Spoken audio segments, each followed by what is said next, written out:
Hi guys, welcome back to the channel. Today my mom is going to be reading you the sequel to The Tale of Peter Rabbit.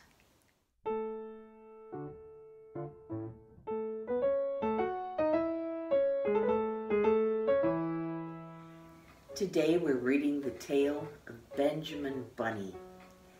Next to the tale of Peter Rabbit, it's probably my favorite of Beatrix Potter's many stories. One morning, a little rabbit sat on a bank. He pricked his ears and listened to the trot-trot of a pony. A gig was coming along the road. It was driven by Mr. McGregor, and beside him sat Mrs. McGregor in her best bonnet. As soon as they had passed, little Benjamin Bunny slid down into the road and set off with a hop, skip, and a jump to call upon his relations who lived in the wood at the back of Mr. McGregor's garden.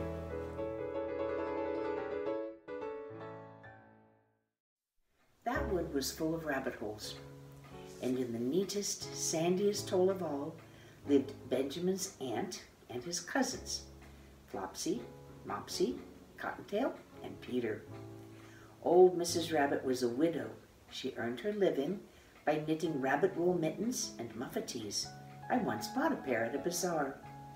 She also sold herbs and rosemary tea and rabbit tobacco, which is what we call lavender.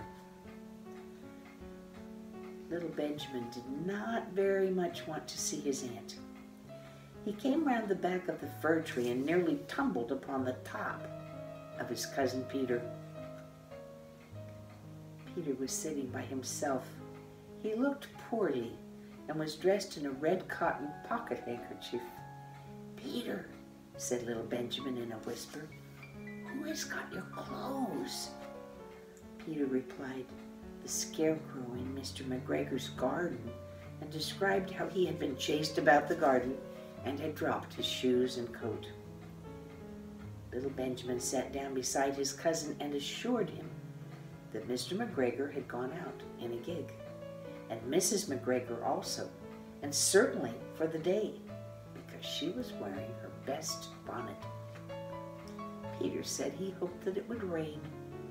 At this point, old Mrs. Rabbit's voice was heard inside the rabbit hole calling, "Cottontail, Cottontail, fetch some more chamomile." Peter said he might feel better if he went for a walk. They went away hand in hand and got upon the flat top of the wall at the bottom of the wood. From here they looked down into Mr. McGregor's garden. Peter's coat and shoes were plainly to be seen upon the scarecrow, topped with an old tam-o'-shanter of Mr. McGregor's. Little Benjamin said, "It spoils people's clothes to squeeze under a gate. The proper way to get in is to climb down a pear tree." Peter fell down head first, but it was of no consequence, as the bed below was newly raked and quite soft. It had been sown with lettuces. They left a great many odd little footmarks all over the bed, especially little Benjamin, who was wearing clogs. Little Benjamin said that the first thing to be done was to get back Peter's clothes in order that they might be able to use the pocket handkerchief. They took them off the scarecrow. There had been rain during the night. There was water in the shoes, and the coat was somewhat shrunk. Benjamin tried on the tam-o'-shanter, but it was too big for him. Then he suggested that they should fill the pocket handkerchief with onions as a little present for his aunt. Peter did not seem to be enjoying himself. He kept hearing noises. Benjamin, on the contrary, was perfectly at home and ate a lettuce leaf. He said that he was in the habit of coming to the garden with his father to get lettuces for their Sunday dinner. The name of little Benjamin's papa was old Mr. Benjamin Bunny. The lettuces certainly were very fine. Peter did not eat anything. He said he should like to go home. Presently, he dropped half the onions.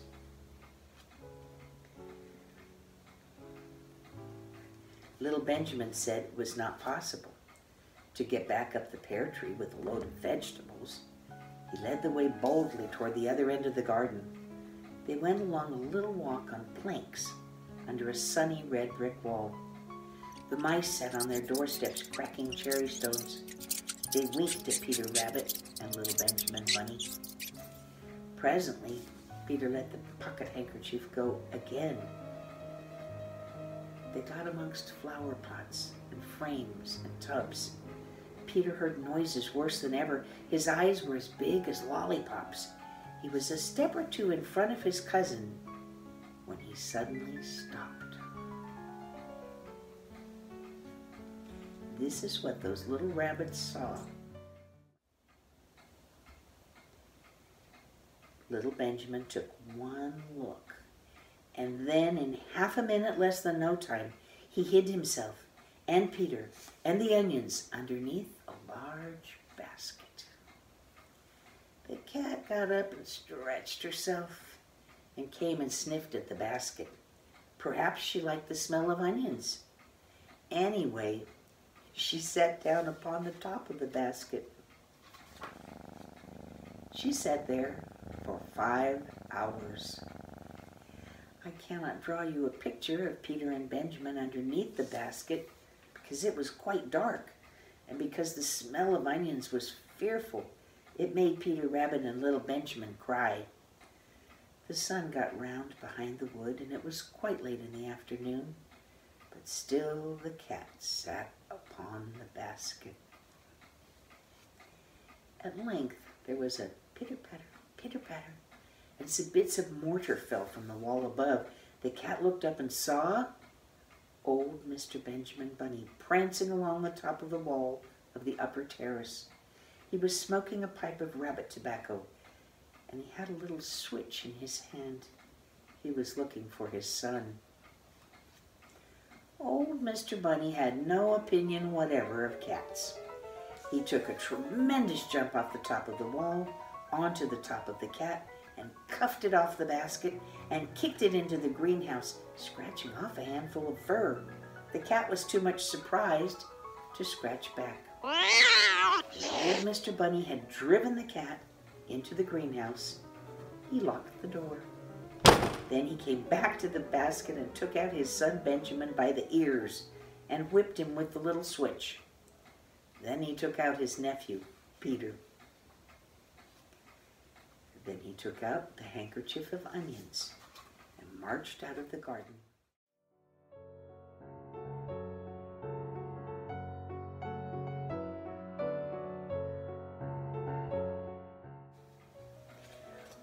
Mr. McGregor returned about half an hour later. He observed several things which perplexed him. It looked as though some person had been walking all over the garden in a pair of clogs, only the footmarks were too ridiculously little. Also, he could not understand how the cat could have managed to shut herself up inside the greenhouse, locking the door upon the outside. When Peter got home, his mother forgave him because she was so glad to see that he had found his shoes and coat. Cottontail and Peter folded up the pocket handkerchief, and old Mrs. Rabbit strung up the onions and hung them from the kitchen ceiling with the bunches of herbs and the rabbit tobacco. The end.